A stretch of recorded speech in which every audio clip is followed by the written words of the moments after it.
Je m'appelle Franck Bidoileau. Je suis né en France, j'ai grandi aux Antilles et j'ai 29 ans. Je suis venu en France en 2004, en août, en urgence, rapatrié. Après, je suis reparti en octobre à Saint-Martin, aux Antilles. Je suis venu en urgence le 1er novembre, rapatrié. Après, j'étais à l'hôpital Foch. On m'a parlé de greffe et j'avais refusé, ça me faisait peur. Et puis après on m'a mis dans une clinique dans le 16e en attendant de me décider parce qu'ils ne voulaient pas que je reparte. Et puis vers février je me suis décidé parce que je voyais que ça devenait pire en pire, mon état de santé. Alors, mon attente pour la greffe n'a pas été très longue. Ce qui a été long pour moi, c'était de dire oui. Parce qu'en fait, en août, quand j'étais arrivé en urgence, on m'a parlé de greffe tout de suite. Puis j'ai refusé. Après, on m'en parlait dans la clinique où j'étais, on m'en parlait. J'ai continué à dire non, je vais aller mieux, je vais remonter la pente. Après les cures, ça ira mieux. Je vais bien respirer, c'est juste une petite infection passagère. Puis au fil des mois qui passaient, l'oxygène montait, puis je voyais que ça n'allait pas mieux. Puis j'ai eu un choix à faire, c'est soit je fais rien et je meurs, soit je tente le coup et je verrai bien ce qui arrive après. Donc j'ai tenté le coup. Donc j'ai signé en février, fin février, et on m'a appelé le 18 avril 2005. Quand je me suis décidé, j'ai fait le dernier examen qu'il fallait faire, j'ai signé. Puis on m'a appelé, j'étais content. Heureux de pouvoir passer un nouveau cap. Et même si ça ne marchait pas, moi j'aurais eu le courage de le faire. J'étais dans la clinique Édouardiste, dans le 16e, et puis c'était un dimanche quand je revenais de sortie. Il y a une infirmière qui est venue me voir en me disant qu'on m'a appelé. J'avais pas compris au début. Après, elle m'a répété, on m'a appelé. Et puis là, j'ai compris. Puis il y a un instant d'inquiétude qui n'a pas duré très longtemps. Et après, j'étais confiant et voilà.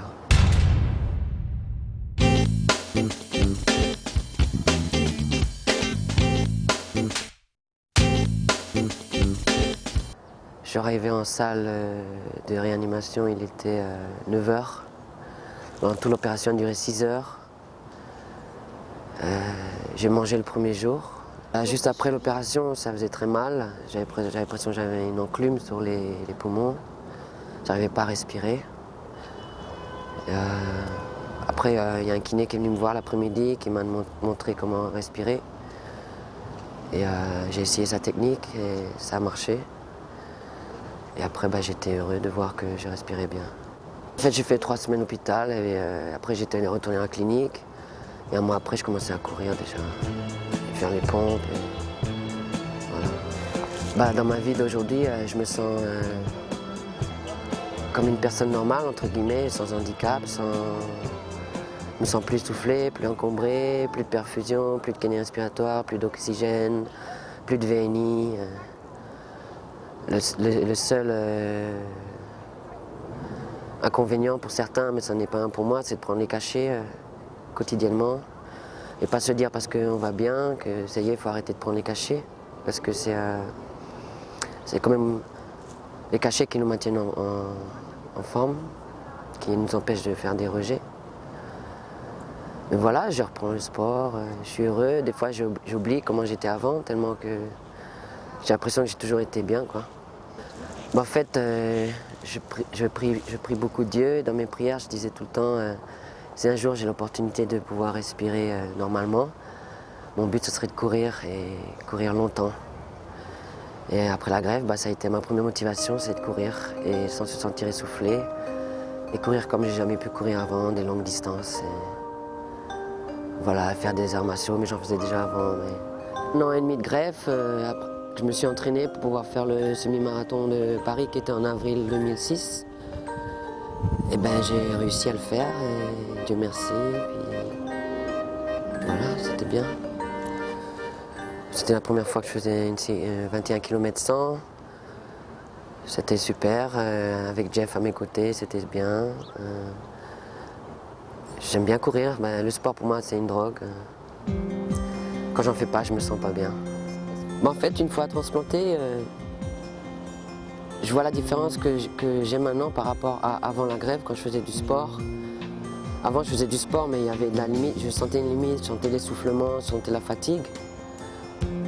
Maintenant, la limite, elle n'est plus au niveau respiratoire, elle est plutôt au niveau musculaire.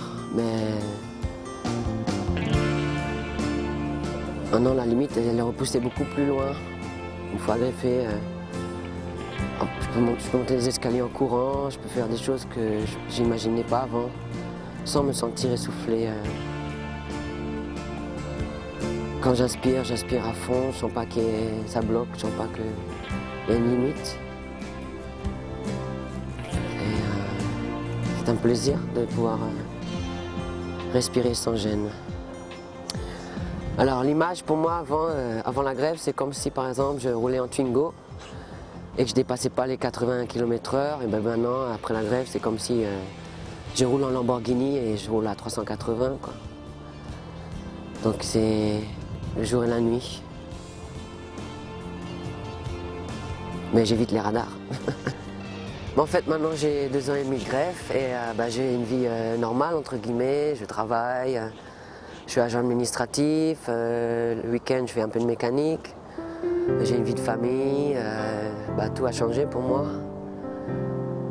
Je me sens vraiment bien.